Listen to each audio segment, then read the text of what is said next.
All right, all right. So today, guys, I have Mr. Alvin Gray. I want to start this off by saying thank you for taking your time out of your schedule to talk to me, because you don't have to do this. And you have been very nice, gracious, open with communication with me. And I just want to thank you. So thank you for that. No doubt, no doubt. Thank you for having me. It's a pleasure. My pleasure. All right, all right. Alvin, where are you from? Where are you from? I'm from Baltimore, Maryland. Baltimore. Got it. All right. Let's get right into the controversy first. You know what I'm saying? Some interviews, they want to keep the controversy at the end. I want to start off with the controversy. So this is what I want to say. I mean this with no disrespect, but what you're doing isn't new. Meaning parodies, reenactments, satire. This has been going on since Shakespeare. There's always been this. South Park has been doing this since forever. Boondocks dabbled into it. Mad TV, SNL. It's not new. Why do you think people are giving you such a hard time about your more recent projects? The rapper that got shot in the heel, the wife that didn't know who she married, the nurse that saw the baby on the side of the highway. Why are people so triggered by this? Because we're in the time period now where people want to find something. People just want to find something. That's all it is, really. There's no other answer besides that. Right. I would say that, maybe my stuff looks a little bit more cinematic, like seriously cinematic, not like the scary movies where like you can tell it's a parody.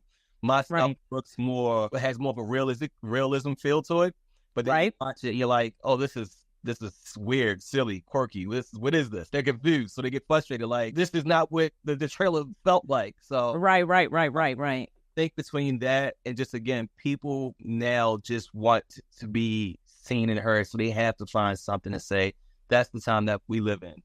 Right, because like I said, SNL comes on every week. They pick at people every week. And not saying what you're doing is picking at people, but it is in a sense of, it's parodies, right? Yeah. And it's like, we don't see people getting so upset with SNL, but when you just released your recent trailer, I seen a lot of people upset, and I'm like, I wonder why he's getting so much flack for it, but everybody else does it. I don't know how South Park has been getting away with it for the past 20 years. I have an idea, but I'm like, why are everybody so mad at him? Because we look a little different. The creators from South Park, and again, people just want something to say. When I look like how I look, people just want something to say, because why I shouldn't be doing it. I should be doing something. Right.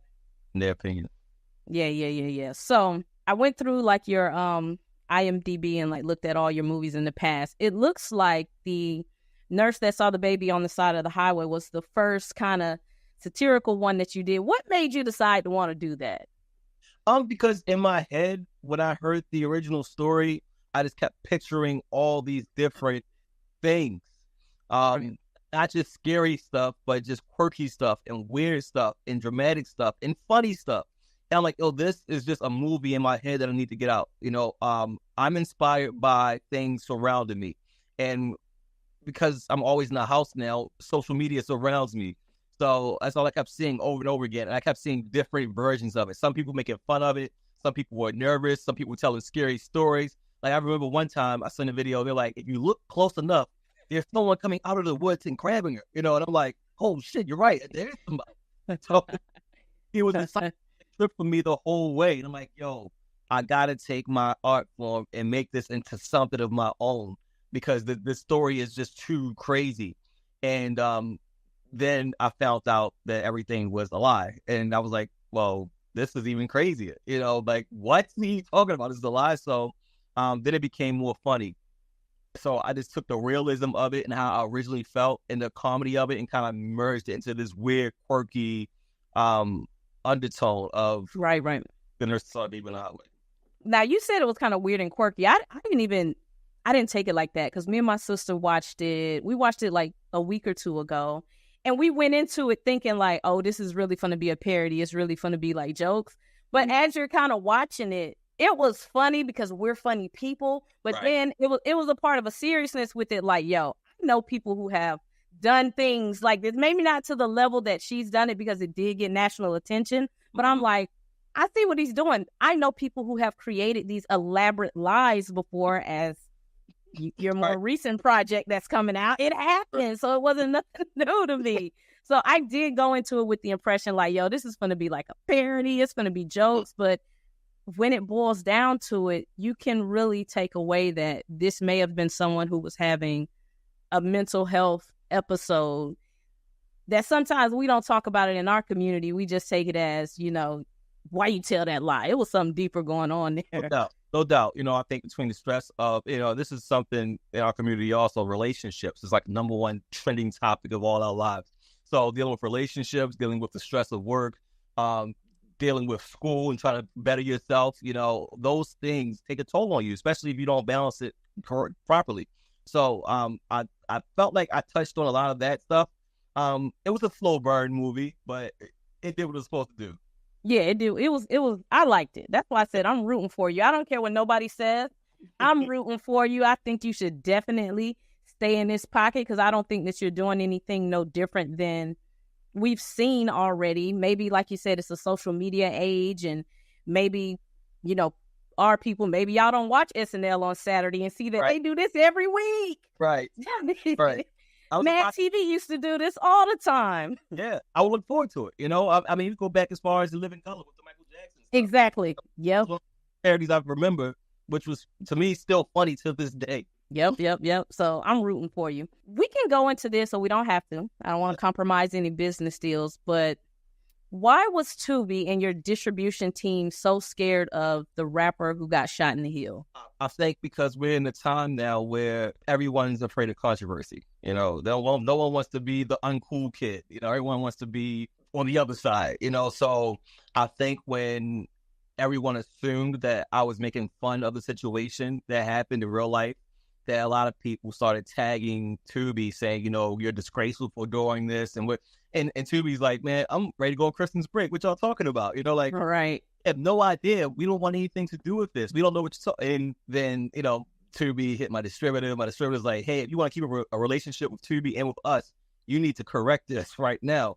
Time, I didn't say that was Tubi. I mean, even right now with the other film I'm doing, I'm fussing with everybody like, yo, can y'all stop saying Tubi?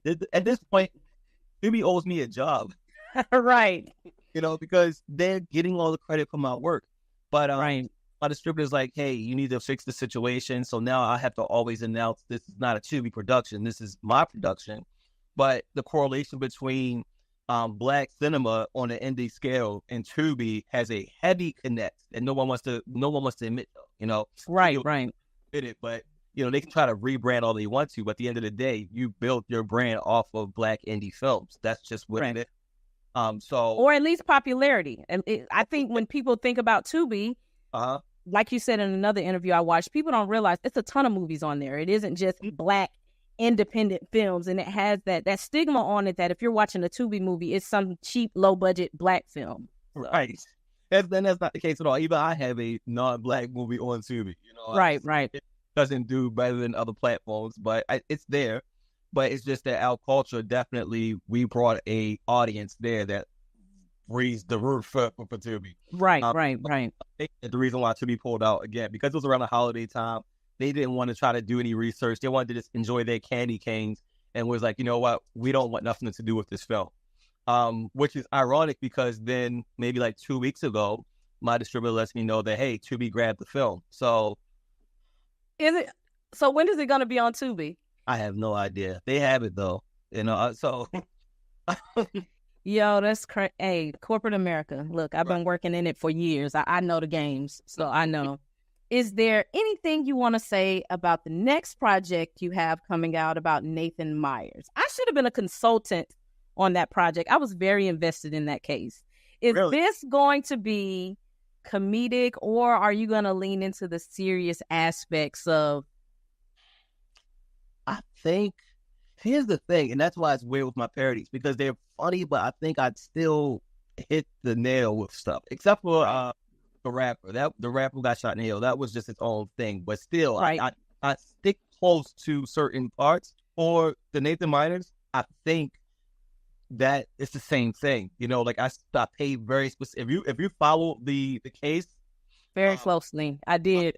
I think out of everything that I've done, you will appreciate this one more than anything. That I'll say that much. Okay, the things that people overlook, the things that the defense use, the things that digging the hand in the purse, putting the hair up, wanting to cut, all these different things. I paid very close attention to that, and I also told it in a way where he wasn't the bad guy, you know. Cautionary tale. Maybe a cautionary tale. Yeah. I just was like, yeah, because I felt bad, you know. So if anything, I think that this film will. I usually don't play favoritism in my stuff. I just kind of stick to the facts. And even though I did stick to the facts, I still told it in a different way, you know. Got it. Yeah, you'll see. It's good. Good. Understood. I'm excited for that one because, like I said, I followed that case like tooth and nail. That's one of the reasons I got monetized on YouTube, because I was covering that case so heavy. Oh, so okay. When I seen that one was coming, I watched another interview and it was like, yeah, I'm doing one about the actor who was chased through the city. I was like, oh, I know where this is going. I was like, I hope he really makes it some slight resemblance of a cautionary tale, because it's like, it was kind of unfortunate what happened to him, but I agree. And I think it's a message in that for sure. I think the correlation between all of these movies, let me think, including, well, not the new one. I was gonna say they all got something to do with watch how much you drink, you know, or whatever. But, right. The wife, that was just a crazy. Look, that could be watch how much you drink too. Watch how much you drink the Kool-Aid, because sometimes you get so intoxicated with, you know. Yeah. So just making decision making, choosing the company that you keep. I think that is and actually that's how I can tie them all in. Choosing the company that you keep, but you know, you're determining the rest of your life. So I enjoyed shooting that movie with Tim Megginson. I enjoyed shooting that movie. We shot it in, I want to say 4 days, and we knocked it out. You know, it takes place during that night of the event. So is it just a one night thing, or do you trickle over into the courtroom session, or it just ends on that night? I don't go. Well, no, I don't go to the courtroom session. Got it. Courtroom stuff for all of these different ones. I just really focus on the energy around before it gets to the court. You know, touching on the life before a little bit and touching on life after a little bit, but I don't really know. Okay, got it. All right, so me and my buddies, we debate sometimes about race swapping characters, and you said in an interview you watched the DC Project, and they made one of the characters a black girl who's not black in the comics. Mm-hmm. What's your stance on race swapping comic characters or book characters? What's your stance on that? I usually don't like it, right? But when I see it, like when I saw it in with Starfire, I think her name is in the Titans show. When I saw it there, I was like, wow, I can't see no one else doing it like that. You also have X-Men that's coming out. No, well, it's not out yet, but they're in the works of doing an X-Men movie. And I can't think of his name. It's the guy who played Gus from Breaking Bad, actor. Dang, he's in so much stuff. And I was talking about him earlier today. I'm drawing a blank. But very great actor. He's in the Latino and Black community really heavy, but he wanted to play Professor X. Giancarlo Esposito. Thank you. Yes. So, yeah, I was just talking, I drew a blank, but he wants to play Professor X. Even though I don't like to do the whole race swapping and I want to create our own and embrace our own and just, you know, go with that. Certain actors, if you can play the part, let's just focus on how well you can play the part, you know? Right. Didn't always feel that way, but recently I realized that, you know, the Black culture is bringing a lot of sauce to the acting community that, you know, I didn't really appreciate before. But again, if all alone and try to change the race of Kevin McAllister, I don't know if I would really want that, but right. It depends. If the actor can pull it off, they can pull it off. Right. Did you watch Wakanda Forever? I did. Okay. Yes. So if you know, the Namor in the comics wasn't of Latin descent, so that was a race swap. So Ryan Coogler was like, you know, Ryan Coogler's from California, so he's close with Black culture, Latin culture. Right. He was like, yeah, let me do a little spin on that. So if, like you said, if it works, it works. And I think he killed it. They changed his whole backstory to be of Latin descent. So yeah, I'm with him. So my homeboys are like, no, they don't need to do that. That's crazy. I'm like, so my take on it is, especially when you're dealing with like comic books, since they were written so long ago, 90% of them are white. Mm-hmm. So if you don't allow other races to come in and maybe try it, we don't know what we're missing out on, especially if it's not like your main guys. If it's not Spider-Man, like some people you don't really want to touch. But these Right. other little obscure characters, I've always been like, interview the actors, and whoever pulls it off the best, let's rock with them. I agree. And that's what I think is happening now. I think we're getting a chance where we don't have to kick in the doors. They're opening doors and let us in to try it out. And we're killing the role. Well, I think that's what's happening now. And I appreciate it.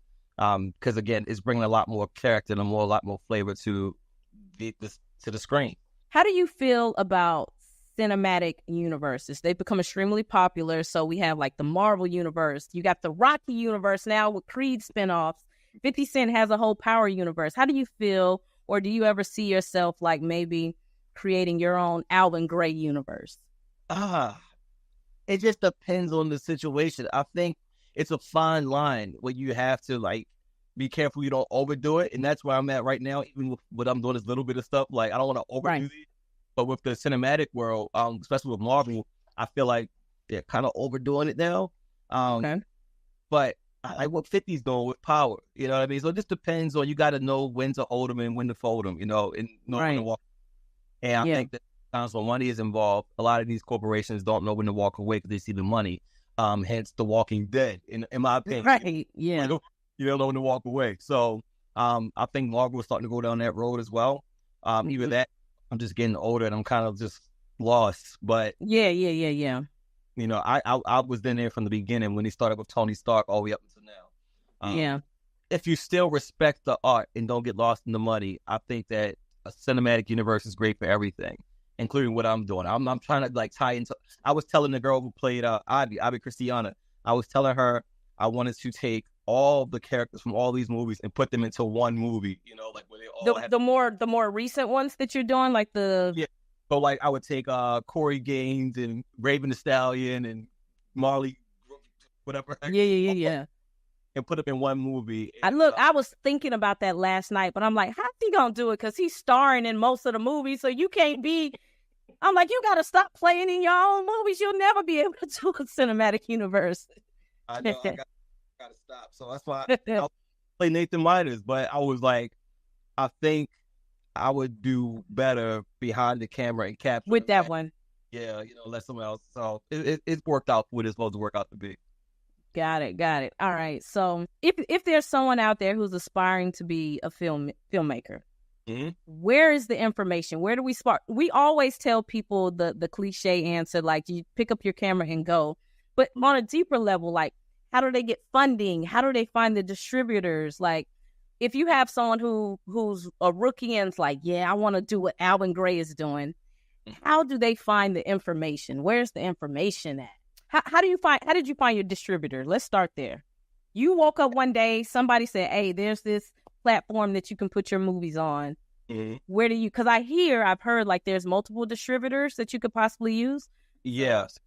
Distributor, and that's the thing, you have to be careful with distributors because everyone is coming up with distribution companies all over the place, you know. So it took a lot of trial and error for me to find the right distributor. And even with the distributor that I have right now, I mean, we battle every week, you know. So it's not even like, I mean, they might see this, and I'm not lying though, you know. So I wouldn't recommend any particular distributor. I would say find one that works for whatever you're looking for. Some people are trying to get distribution strictly to get their movie out. Some people are getting distribution for financial purposes. They want to make a lot of money. Some people get distribution because they want to get it across seas. So really, I don't want to promote one. One. No, but I'm saying, where are they at? So let me give you an example. So like with musicians, right? If they want to get all of their music on Spotify, Apple, there's like 3 main distributors. You have like TuneCore. I can't think of the other one, but it's like an easy Google search. How do I get my music online? I've found that with movies, it's a little harder to find the information. Not anymore. Before 2019, yes. But when COVID hit, a lot of distribution companies started popping out of nowhere. Everyone, you know, has a distribution thing going on but they're not really distribution companies. They call it aggravators, right? Yeah, aggravators. So, and they, and then they'll take it to a real distribution company. And then that real distribution company then takes the movie and starts to sell it to different streaming platforms. Got it. So find an aggravator, or how do you find a distributor? Really something simple as Google and doing the research. Again, I don't want to particularly say one or the other. Like, hey, right. Mm-hmm. But because again, I'm still rocky terms with the one I'm currently with. Or, Right. But it's really trial and error when it comes to picking the right distributor. You can ask other filmmakers, like, hey, what is your experience with this particular one? What is your experience with this particular one? Or I remember, now I'm talking about it, distinctly watching Tubi, and this logo kept popping up on different Tubi movies. So what I did was just Google that particular company that was playing all these Tubi movies, saying, hey, listen, can I give you my movie to put on Tubi? And they was like, sure, send it over. I sent it over, and then I didn't get any money, and I was upset, but my movie was on Tubi. So I'm like, Exactly. And again, it's trial and error. Trial and error. But that's the first time I actually was able to successfully do, to get one of my films onto Tubi, Amazon, or whatever. Just watching and watch the kind of, so if I make thrillers, watch a lot of thrillers, see who the distributor was in the beginning of the credits. That's how you find it. That would fit your type of movie. Great. That's important, because I think us, especially like content creators or really any business, we're so far behind. Mm-hmm. A lot of stuff we just really out here doing trial and error versus other people. Hey, I got my uncle who knows a guy who works over here. You make a couple phone calls and you're in. So right. It's with this, but it's so easy now to do it. The only thing you really have to get over at this point is just your own mental. And I struggle with that myself every day, dealing with everything I'm dealing with at home and just trying to stay in the game. It's a big mental block that you have to escape. And once you do that, you can shoot your movie and just go. My biggest suggestion to people who wants to get into the filmmaking game is learn how to do everything, because you can't depend on nobody except for yourself. So even if you don't want to do everything, learn it anyway, because it might be a day your sound person might call out. It might be a week your lead actor might call out. It might be a situation where your location might say, I can't do it no more. You have to build a set, just different stuff. And don't box yourself in thinking that it has to be 100% right, because no one is 100% right. My DNA was not 100% right, but my parents still had me. So you just got to live with it, All right. So how do you measure success for your independent films? Like, what makes you feel complete? Is there a certain amount of money off a project, or is it the recognition portion? How do you classify if your movie is successful? I don't know. So my cousin sent me an article last night, and I'm like, this is the 5th article you sent me. Am I famous now? Like, did I make it? Or like, some other people text me like, oh, you in there now. Today's price is not yesterday's, whatever. However they say that. Yeah. So I'm getting all these props and everything, but I don't feel like I've achieved much. But then looking back at it, just a year ago, I'd only had one movie on Tubi. Now I have 4, about to be 5 movies on there, and I have like several movies on Amazon and a stream series. So looking back a year ago, I would have been like, man, that's success. I didn't even know what viral was a year ago. This quarter, I went viral 3 times for each movie, 4 times actually. Right. But back then I would say, oh, that's crazy. I need that. That's the kind of success. But when you get it, it's like, oh, this is it. Nothing's changed. Right. I'm like, not successful. And when it comes to the money part, I don't know either, because I don't really want to work for a major studio. So a major studio would call me if they would say, hey, we want to give you $1 million to shoot Black Panther 3. I won't take his movie. Right. Whatever. Yeah. I don't know if I would, my wife would probably make me take it, but I don't know if I would.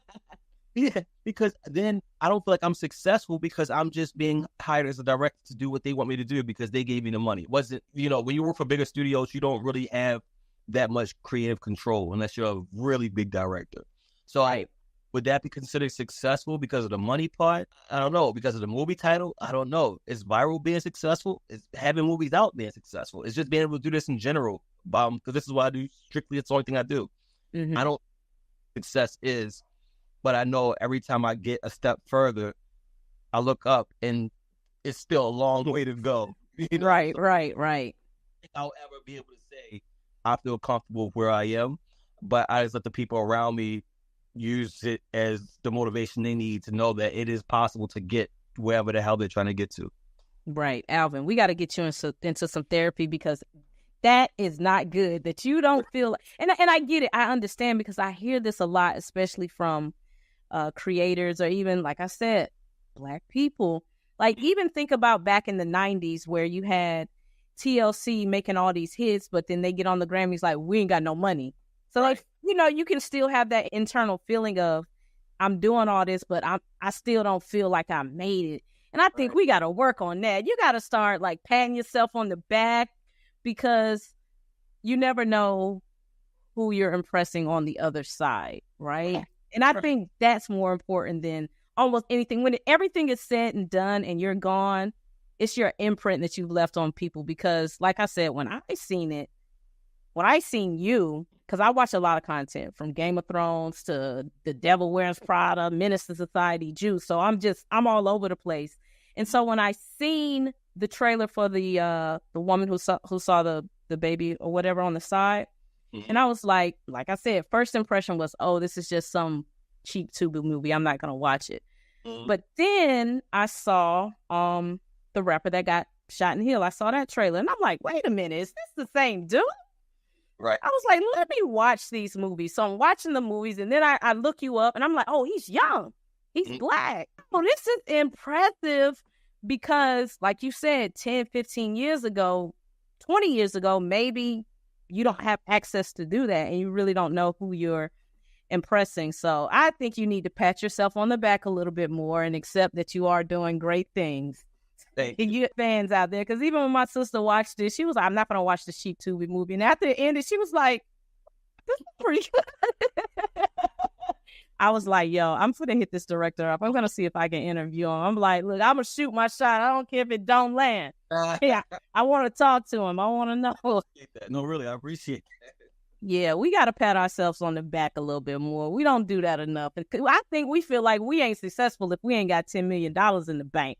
Right. Look what Kanye going through. He got all the money in the world and still feel unappreciated. And that's what's scary about the whole thing, because, and I was just talking about this the other day, like, it doesn't matter where you are, you're still begging for some type of respect or some type of something. I think I don't know if it was Jay or Diddy or somebody was trying to buy a basketball team and got laughed out. Even they have struggles. So I don't know. That's what I was saying. Like, I don't know what success is, because no matter what level, we still going through it as a whole, as a culture. So, I don't know. Look, we got to hug on you a little bit more. I think you're a successful guy when you can imprint on people and make people feel like, yo, you're doing something pretty cool, or you never know who you're inspiring. I'm not a filmmaker. I just like art. I cover like reviews and stuff. So I think you're pretty dope. So I'm going to say that. That's what enough. Thank you. All right. Now you do have other content outside of the salacious stories. You have Risky Business, Check Please, Senior Cut Days.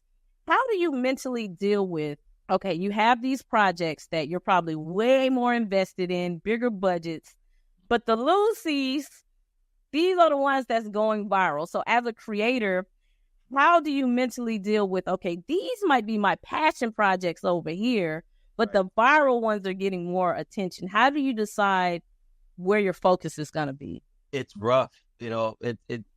I'm still trying to figure that part out, because there are things I need to be doing. Like, I'm supposed to be shooting Risky Business now, but that's season 2, not that season 1, but season 2, like right now. But these other things keep calling me, it's pulling me away. And the actors are looking at me like, Alvin, what are you doing?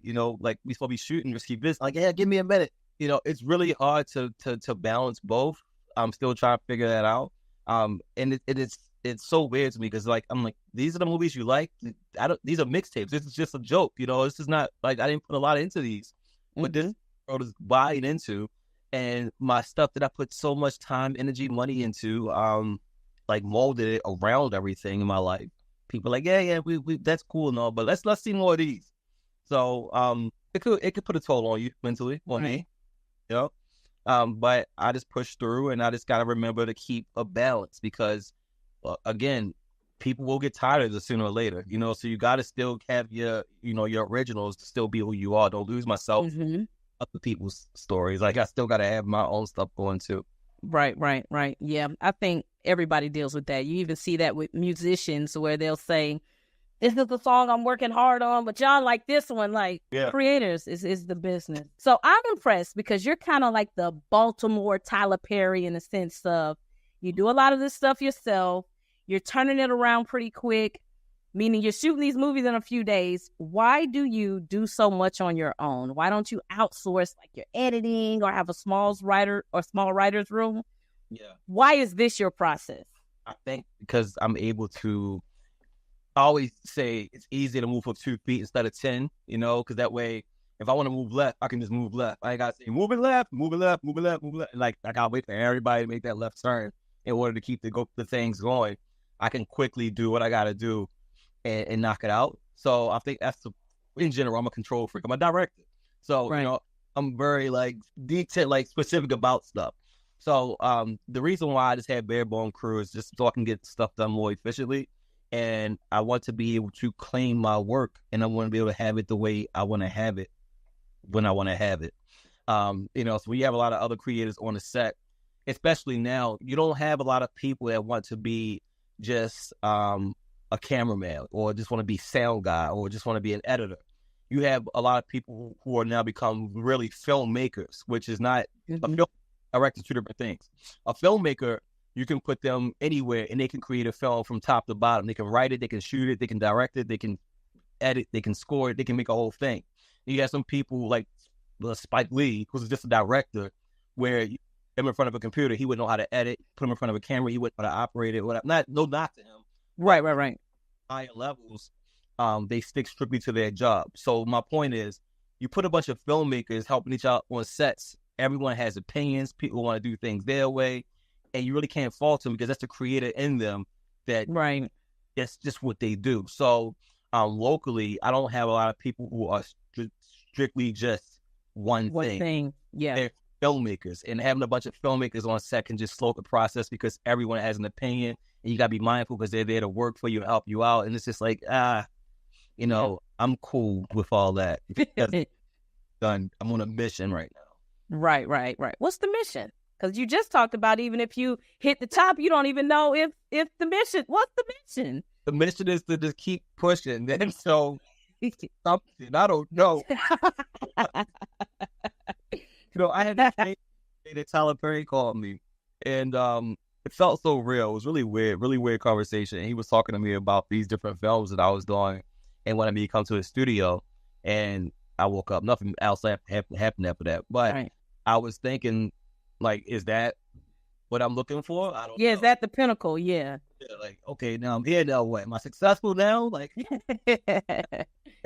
but still, you know. So. Yeah. But I'm glad you brought Tyler Perry up because that was like one of my next questions. Like, I know it's cliche, but I really want to know who is a couple like directors that like inspire you. Like, who are your guys you're like watching, or girls, or women? You know, So I watched the Tyler Perry documentary like a month ago.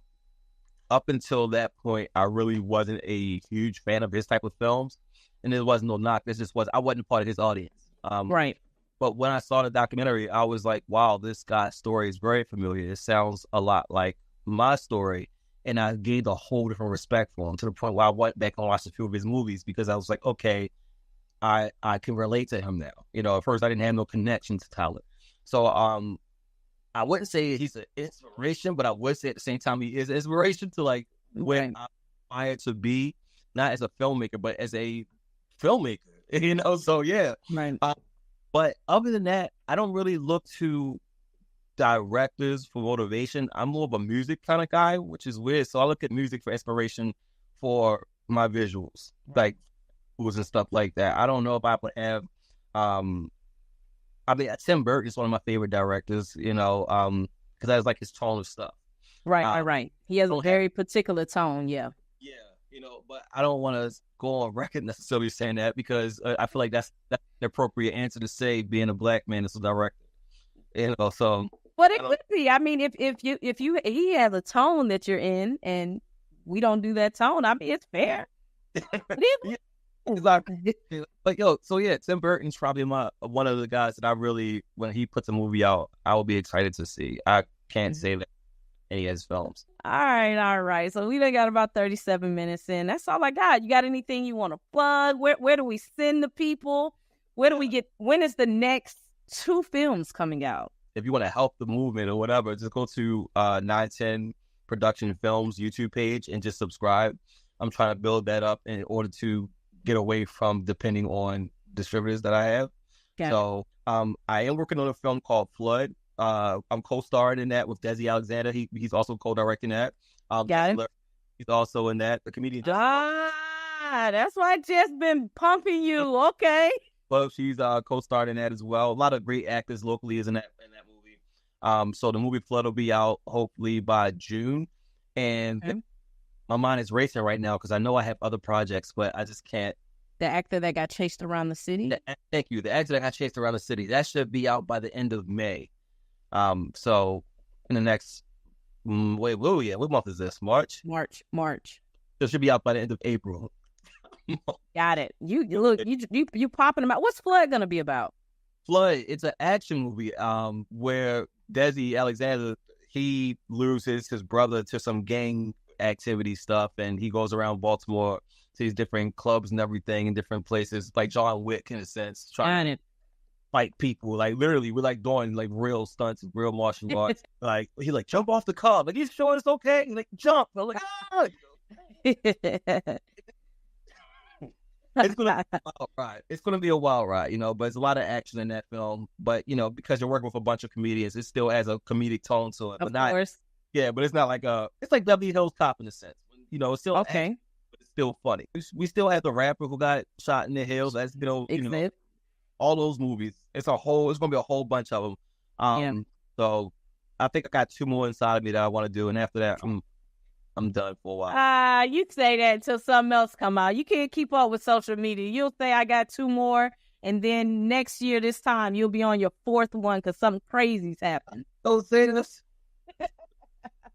I was supposed to be shooting Risky Business too, but then I'm shooting the wife that didn't know who she married. They're like, where did this movie even come from? This movie was not a thought. Wasn't on the slate. Yeah, your folks gonna be mad. You gotta tighten up. Maybe take a little break. Well, all right, Alvin. I appreciate you giving me this good 40 minutes. I wish you success. I will be following you, and I'll make sure I cut this thing up real good, nice and neat. So I'm gonna let you get to bed. Thank you. Have a good night.